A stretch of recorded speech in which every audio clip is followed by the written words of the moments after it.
In the vast Alik'r desert, life is tough. You might think the harsh sand and the creatures lurking within it are the true danger, but the Alik'r Redguards have put great effort into mastering this land. When danger from nature is gone, men make their own danger, and especially is this true with the Alik'r Nomads of this vast land. The many tribes that make up the identities of those Redguards reflect their noble heritage from old Yokuda. Redguard society is tribal and gallant in that way. Old family grudges never truly die, but they're never brutal enough to wipe each other out. In places like Sentinel or Hegathy, the Forbear and Crown Redguards have adopted more Tamrielic customs, and they have founded great kingdoms, or in the case of the Crowns, a pseudo-republic empire. Meanwhile, the Alik'r are completely shattered into countless tribes, refusing to settle and abandon their way of life like their coastal cousins. What most strongly differentiates the Alik'r from the Forbears and Crowns is their faith. The Redguard faith revolves around the cycle of worlds created by the serpent Satakal, who destroys and creates the world over and over. Crowns often revere Satakal, but they also worship figures like Ruptga, also known as Talpapa, who found a way to survive Satakal's destruction of a previous world. He performed what is called a walkabout, which allowed him to reach the stars, no longer trapped in Satakal's cycle. Many Forbears worship Tamrielic gods like Akatosh, and that causes tension between the two of them, but for the Alik'r, both are misguided. The Satakals are those Redguards who worship nearly exclusively Satakal itself, and that can lead them to be viewed as hyper-fundamentalist nuts in the eyes of their more tolerant cousins on the coast. While many Alik'r are happy to live in the desert worshipping the Great Snake and waiting for the world to be consumed one day, there are others with a little more interest in the temporary world. This is Azza Brenatar, an Alik'r mystic of the sands, who came to power in Nohotogra after fulfilling some local prophecy. He's a zealot of Satakal, but more than that, he's a true Alik'r.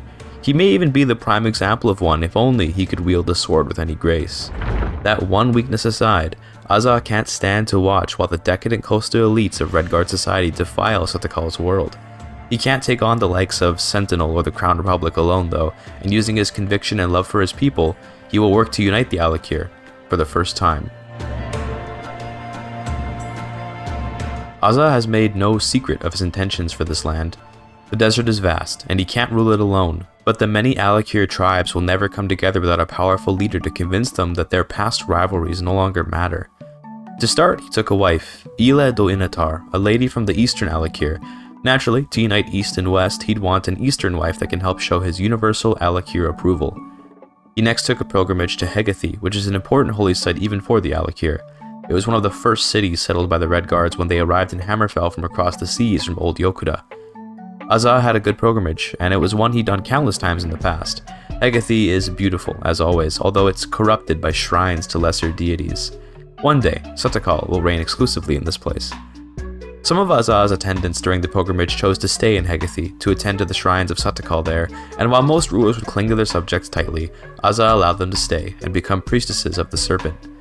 It was a respectful move, and one which earned Azza some goodwill among the people. On the way back home, raiders attempted to sack his home in Nohotogra. This might sound very hostile, but fighting between Redguards is more just part of the culture, as each side has the opportunity to demonstrate and increase their martial prowess, and to engage in ritual martial arts known as sword singing, although there haven't been any sword singers with actual magical powers, sometimes called sword saints, for a very long time in Hammerfell. Some don't even believe that they were ever real. Nonetheless, martial traditions are strong amongst the Redguards. When Azza returned home, he founded a confederation of Alik'r people based out of his capital. He teamed up with Hiwanan, a local Alik'r of the Darin tribe to his west. A humble confederation for now, both rulers are young and progressive in their views of a united Alik'r. This was the easy part, convincing young ladies to follow a charming young man. More lords and chieftains fell in with the confederation in the nearby area, if only because they shared a border, and there was a sort of unspoken, you're with us or against us kind of feeling to all this diplomacy. Azza knew how to navigate the social world of the Alik'r without offending anyone, but with each new member, the potential military power of the confederation only grows. Despite that fact, Azza knew that an Alik'r confederation united through conflict will simply fall apart upon his death. No, the respect of the Nomads must be properly earned and cemented. To do that, Azza worked to prove his sword-singing abilities. He went on a hunt in Mundal, seeking to take down a fearsome lion. The desert is full of prideful lions, but most Alik'r avoid them, knowing it would be a foolish death to confront one. Azza first tracked his prey, and it did find a lion resting after a meal. As he approached it to challenge it, the prideful beast accepted the call to arms, and the two stood across from each other. Although certainly afraid of the lion, Azza steeled himself and lunged at the beast with his spear. Truth be told, he doesn't even remember how it happened, but his spear was in the lion's heart, and its claws failed to reach him. It must have been one of the many spirits inhabiting the regions between Satakal's many worlds that gave Azza the will to win. The Alik'r cheered, celebrating their lord's victory, and to commemorate it, Azza took the lion's claws as a trophy. He came home to an even sweeter surprise though. His wife had given birth to their first son, Samir, a lineage born of the lion. It'll take a bit more than just one dead lion to unite the Nomads though. Azza went for another hunt, this time in Tadavi. One lion is impressive, but nothing special. A second lion though? Azza came across a shrine to Hircine, the Daedric prince of the hunt, while tracking his prey. A weaker man would have abandoned Satakal to obtain the great power of Hircine's lycanthropy, but instead, Azza paid homage to the powerful being before moving on. After all, Azza clearly doesn't need any special help from Hircine to succeed in his ambitions. In a similar fashion to the first lion, Azza slew another one, claiming its claws too for his collection. This victory was enough to convince more lords in the eastern Alik'r to join the Confederation. With that, there remain only a few stubborn holdouts in the west, but more importantly, the kingdoms of Sentinel and Ojwambu have encroached into the desert.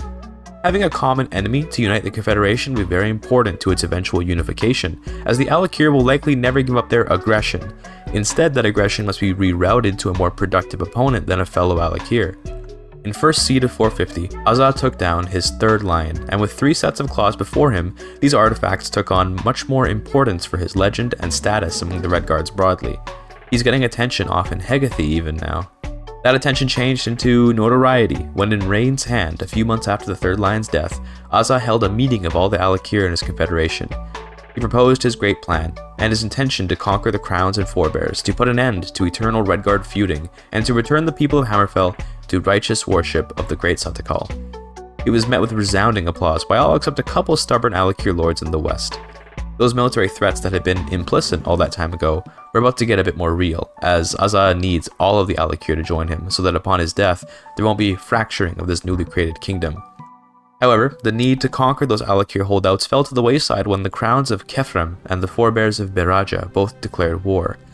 Every crown and every Forbear must surely fear the rise of a great Alik'r kingdom, because they know in their hearts that the deserts create men far stronger than any cushy palace ever could. Crowns fear nothing more than to be dethroned. Forbears, on the other hand, will always seize power whenever possible, even if it should cannibalize their own people. This will be the first test of Alik'r unity in the face of a true challenge.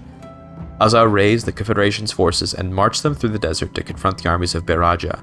At Ogre's Bluff, Azza's cavalry had trouble against the Forbear pikes, a style of warfare they'd likely adopted from the Bretons, but Azza's sword-sworn knights and his archers were eventually able to claim a decisive victory. This left the city of Beraja itself open to a siege, but before the men could even catch their breaths, they had to once again cross the desert and confront the crowns at Mopti. The crowns, in their stubbornness, used similar tactics to Azza's Alik'r, but they simply aren't as well trained or practiced to be able to win in such a mirror match. Azza won with even more ease here than he did up north, but one battle won't be enough. He told his men to go home and prepare for further conflict soon, but for now to spend time with their families, in case it's the last time they ever see them. The Forbears returned a few months later, and Azza once again crossed the desert. For most people, such a trip would be a devastatingly grueling ordeal, and yet for these Alik'r, it's just their way of life. The Forbears, confident in their superiority to some desert nomads, left themselves open during their siege of a local campsite, and as a result, were slaughtered. Azza's victory here was different than the normal Redguard way of war. Rather than claiming victory and then letting the worthy survivors continue on in their pursuit of martial perfection, Azza had the entire Forbear force eradicated. You see, he may be a true Alik'r, at least in the eyes of his people, but there's a certain truth that must be understood. To defeat the crowns and Forbears, war must change, and kingdoms must rise and fall. This is no longer a ritual combat, it's nation building. At the Second Battle of Mopti, the crowns were obliterated in much the same way as the Forbears. However, their princess, Firaya, was captured, and for her safe return to Kefrem was a queen's ransom demanded, and a hostage, to ensure peace in the long term. Azza needs time to build up this new kingdom, and having a hostage should keep the crowns from further invasions, out of respect for the very custom itself. Azza next hosted his coronation, where he vowed to expand the kingdom. He also inspired his people to go hunting more often, not necessarily through any particular speech, but rather the imagery of the king and his many hunting trophies. Children across the Alik'r aspired to be just like their king, as did many grown men too. With a crown atop his head and space to breathe from the aggression of the Crowned Republic, Azza prepared his army to conquer the remaining Alik'r that did not fall in line. To lead this effort, he put in charge Salmaran, one of his esteemed sword-sworn knights, who he granted the title of Desert Stalker for his skill with camelry and hunting. Alongside Salmaran, Azza put Riza Sheren in charge of the archers, who would provide covering fire for Salmaran's camels. He would become known as the Desert Protector. After a handful of wars to demonstrate his power to the Alik'r, Azza expanded enough to fulfill his coronation oath, but he had further ambitions, especially against Queen Fereshta of Sentinel. He wants to conquer the city soon, but before that, he needs to get the Forbears out of the Alik'r desert, lest their sedentary ways pollute its nature. At the Battle of Beraja, Azza was handed his first defeat at the hands of the crafty Forbears. It was undeniable that their usage of Bredic and Cyrodiilic warfare gave them something of an advantage, but they could never be as persistent as the likes of the Alik'r. Azza retreated to Nohotogra, regrouped, and waited for the pompous Sentinelese to enter the desert. They would make the same mistake as the Lord of Beraja during his initial invasion. Shrouded in sand, the Alik'r pounced on the Forbears, eradicating their army and capturing Queen Fereshta in the battle. Rather than end the war immediately though, Azza sold the queen back to her kingdom and continued the war. She was more valuable for her ransom than as a bargaining chip.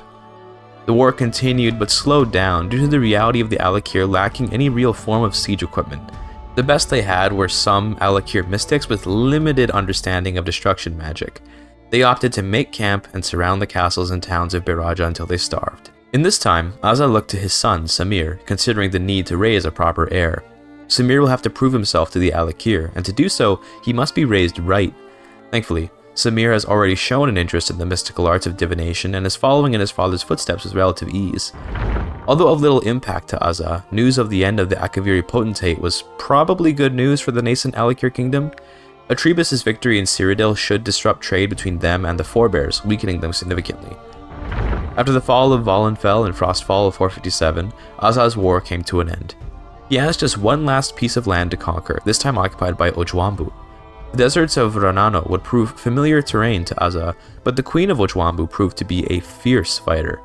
What's more, Azza's commander, who had been coming up with most of the actual military strategies to defeat the Forbears, passed away from an illness mid-fight. The Alik'r army was completely destroyed, their bodies left to rot in the sand.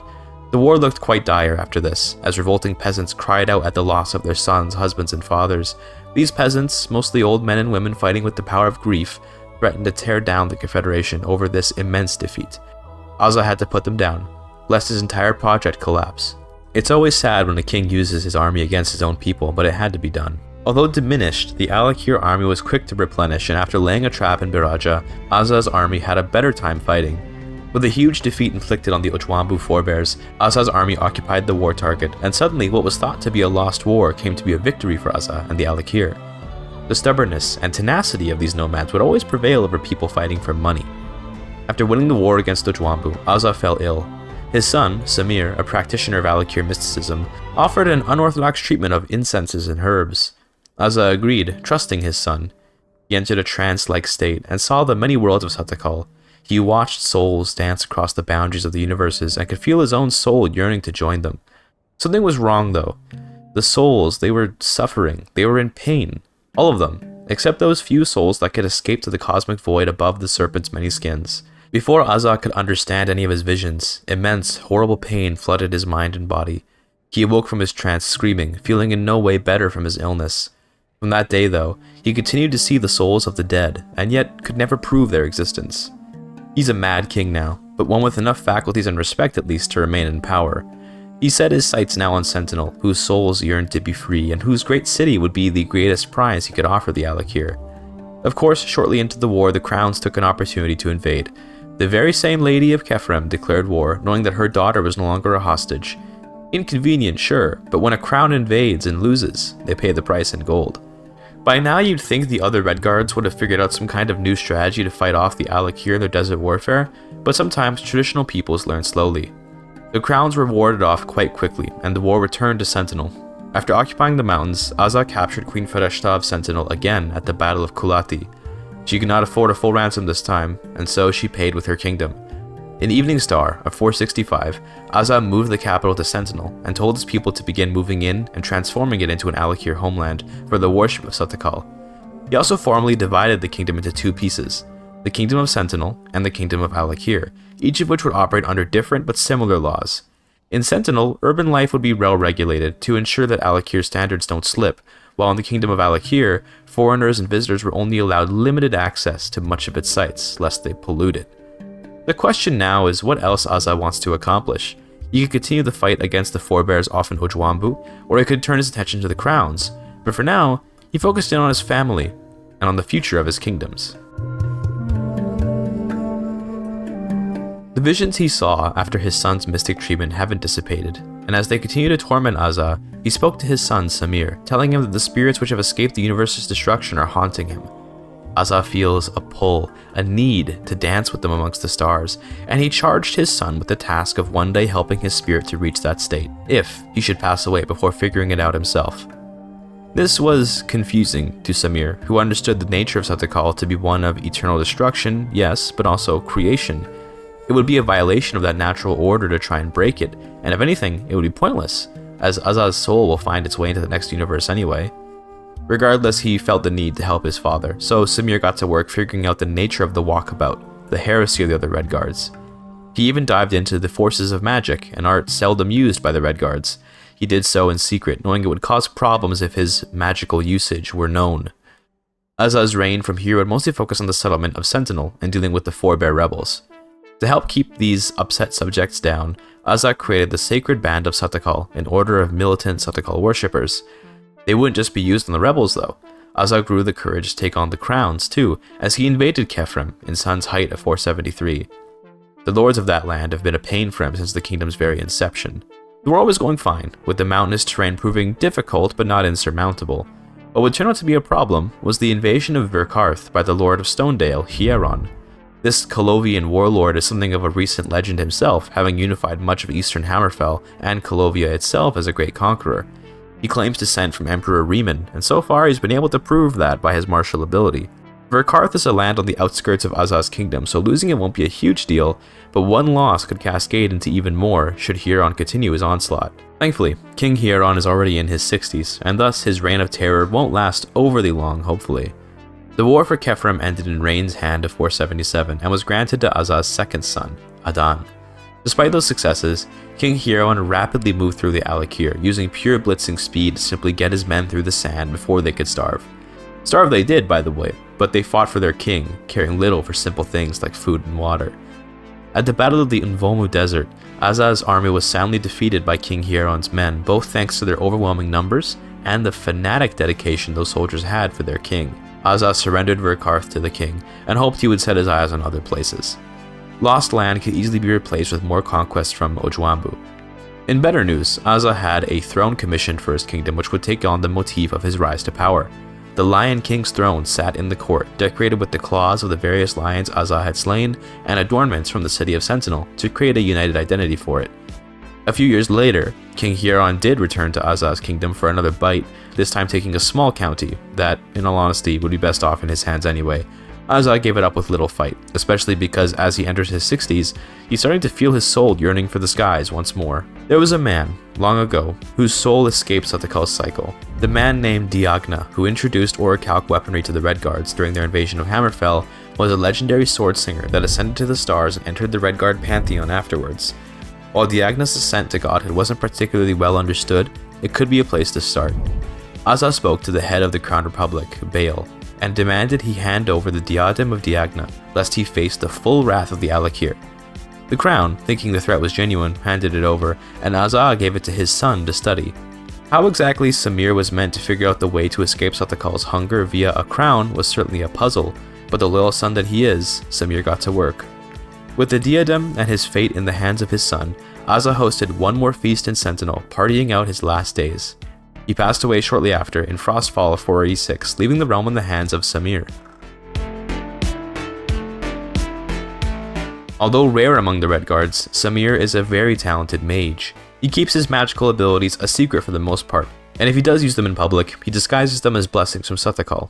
In his pursuit of his father's ambition to reach the stars, Samir has mostly studied conjuration magic, as conjuration has the most to do with souls and spirits. Despite his talents though, he's completely stuck.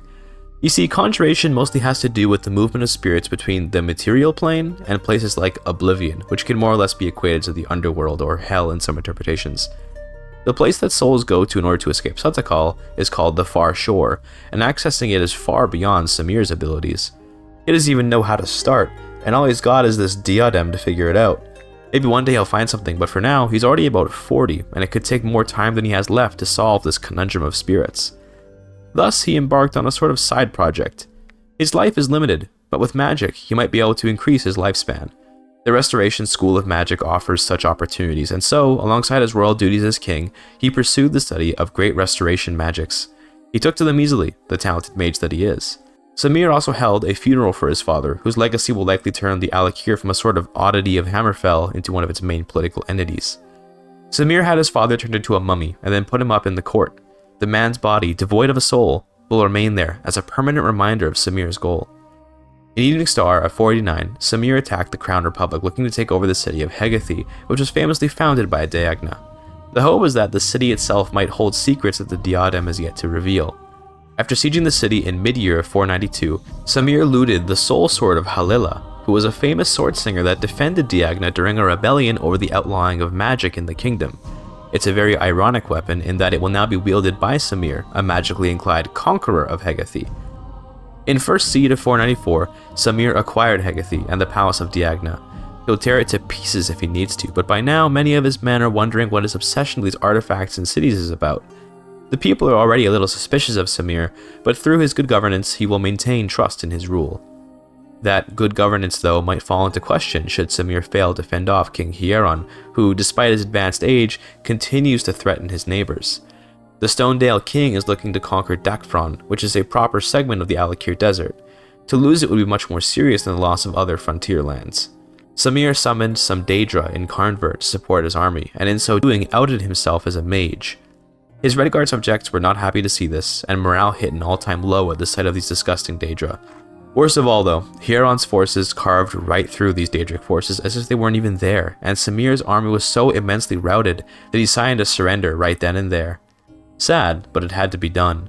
Samir and everyone else in Nibene, Cyrodiil, Skyrim, and even High Rock eagerly await the death of this scourge of the gods. Hieron the Mighty might very well take on the mantle of Riemann should he be allowed to live on. The wait for his death felt like an eternity, but he did finally die at the turn of the century. In Morning Star of 501, Samir declared war on Queen Telvis, the heiress to Hieron, looking to reclaim the land he lost, and yet Telvis herself was not to be underestimated. She's certainly not her father, but she's a talented Colovian general of her own. At the Battle of Antalela, Samir's forces were routed, although thankfully not completely wiped out. After suffering another defeat at Invomu though, Samir realized he'd been too aggressive and underestimated the daughter of his foe. She won the war, taking a huge trove of gold with her. Faith in Samir's rule was getting quite shaky by now. Looking to restore that faith, Samir declared war on the Crown Republic. By now, the Republic has been so weakened by war and losses of important territory that defeating them was quite simple, yet still prestigious. The crowns make for great target practice for Samir's forces. In some ways, he was blessed to have had his magical abilities outed during Hieron's invasion, if only because he can now just use his magic out in the open. Samir made an attempt in Morning Star of 510 to elongate his life. Surrounded by great magical forces, he gave it his all, but sadly failed. No matter, he's got enough time to make another attempt some years later. There is another way to live on though, isn't there? Samir might die, but what if his death could instead be a rebirth? Cloning is an extremely unpredictable and difficult task to pursue, but the soul of Samir's father is at stake. His life and mission must be prolonged no matter the risk. While pursuing his research, Samir went as far as to experiment on his own body in the hopes of gaining the power to recreate himself. While he avoided any permanent damage, he failed to make any progress in his studies. Another failure, but that's the nature of experimentation. Samir steeled himself, looking to other issues in the realm while he reconsidered his academic strategy. Samir completed the conquest of the western Hammerfell Peninsula, granting control of the coastline to one of his nephews in Evening Star 518. Politically speaking, Samir has been a mixed bag of ups and downs, but overall he's doing okay. He has a couple sons and daughters to carry on his rule when he passes away, and much of the realm is expecting him to do so soon. The Alik'r King has no desire to pass away yet though. He has to keep on fighting. He did more experimentation on himself, and this time he succeeded in creating a viable method of cloning.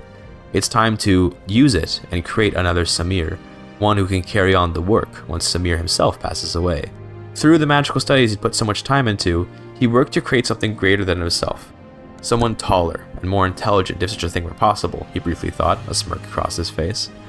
Madness flickering through his eyes, Samir began channeling his magic into the lifeless creature before him, but just as life entered the project's eyes, it screamed in pain and died, bleeding and leaking strange magical essences from every orifice.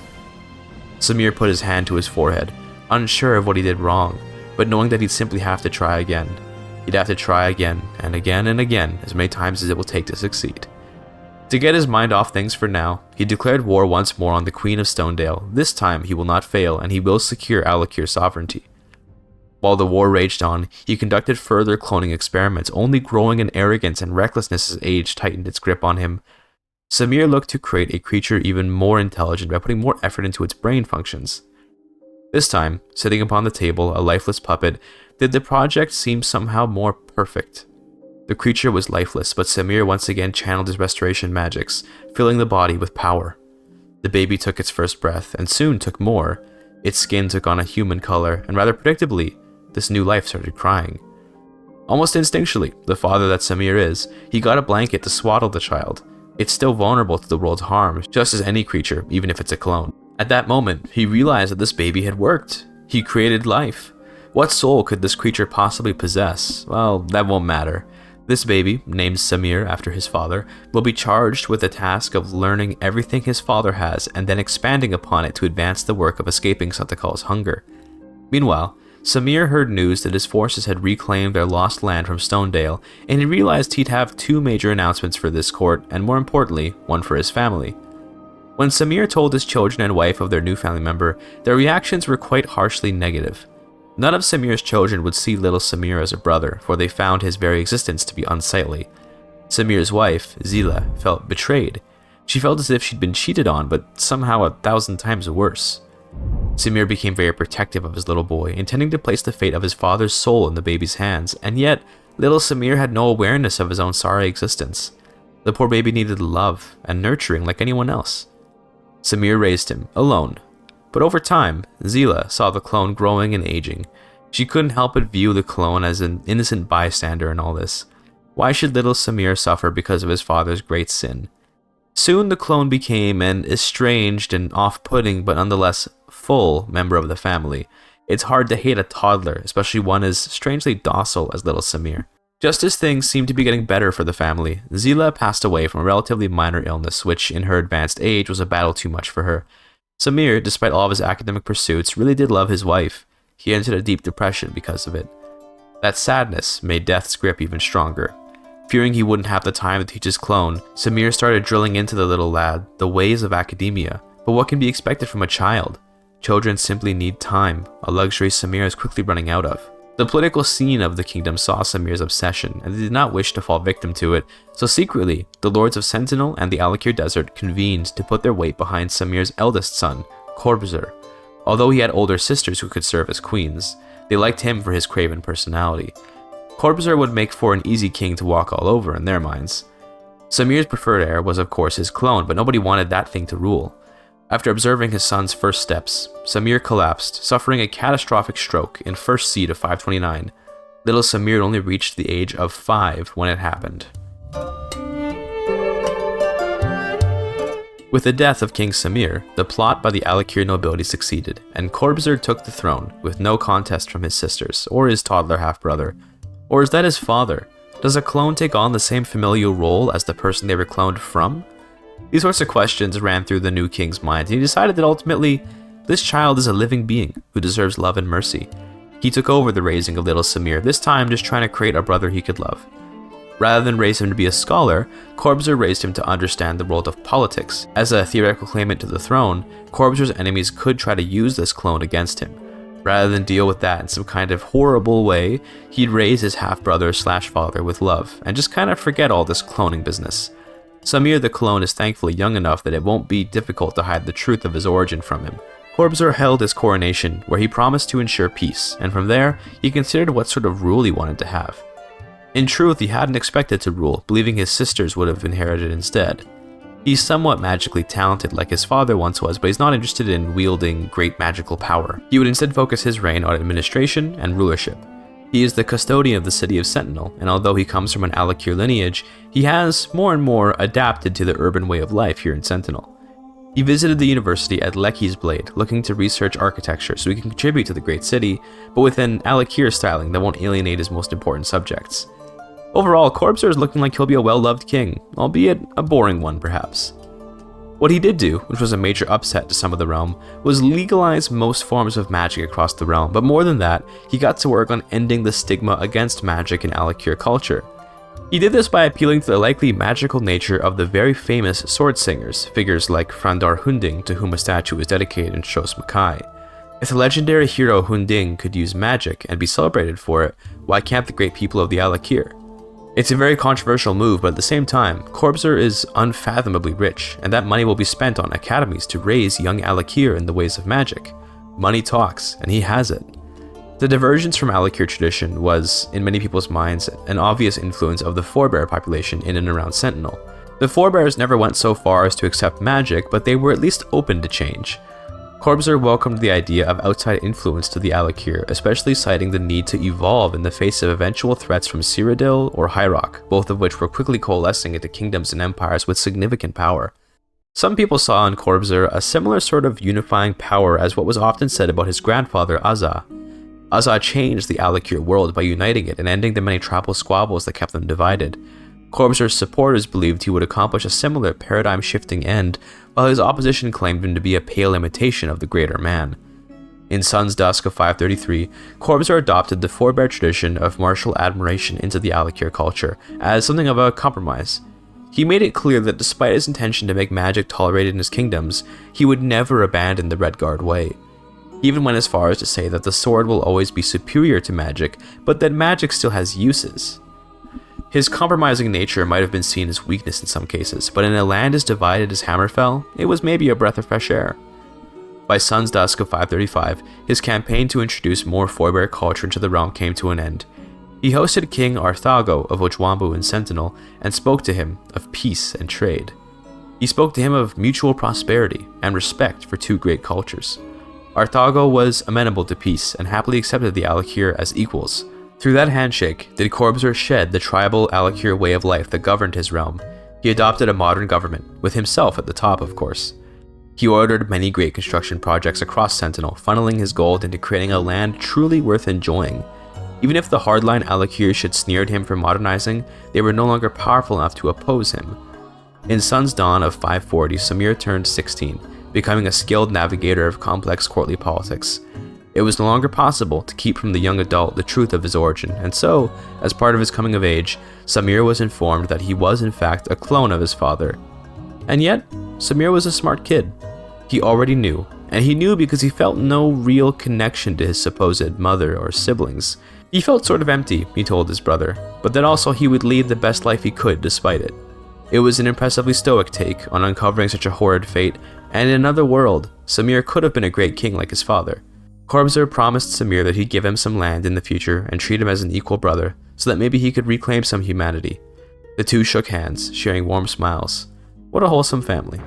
Corpser paid off his promise quite quickly, conquering Ghislaine from the Crown Republic in Hearthfire of 542. He then granted the illustrious city and its surroundings to Samir, who will be free to rule it however he sees fit.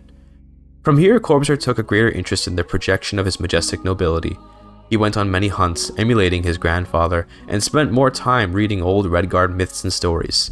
He might officially only be the head of the Alik'r, but as time goes on and the crowns and Forbears fall in line, he's quickly becoming the head of all the Redguards, and maybe one day, all of Hammerfell. In between hunting seasons and long sessions of deep reading, Corpser would organize campaigns to siphon away more and more land from the crowns, but he kept his conquests away from the Forbears, perhaps feeling some reverence for them and their influence on his culture. His focus on magical acceptance has been going very well so far, as the advantages in using magic become more and more apparent. While Corpser's father may have adopted magic to do some messed up things, the Redguards can reinvent that purpose to do good things. The School of Restoration would become the focus of Corpser's house. Healing the war-wounded meant that great souls capable of swordsmanship greater than any other people could keep on fighting. It made every Redguard more confident, more willing, and by extension more able to fight, knowing a kind healer was behind them. In the late 550s, Corbusier ended up changing his stance on the existence of the Ojwambu kingdom because the previous king, Arthago, passed away, replaced by a grandson with much more bellicose intentions. As part of his rise to power, King Eustache would threaten the Alik'r and made great promises of revanchist war. Rather than let him keep his word, Corbusier attacked him first. He continued the warpath out east, expanding the kingdom to include some of the less desert-like terrain of Hammerfell. What he didn't know was that the scourge of the Knahaten Flu was fast approaching, and it may very well destroy what he has built. The Knahaten Flu's spread began properly in Hearthfire 561. Its virulence and destruction would make everyone across Tamriel consider their eternal souls and the nature of their lives. Most of all, it would incite fear about whether or not there was something worth experiencing in the afterlife. For most people, this is mostly an issue over which they have little to no influence.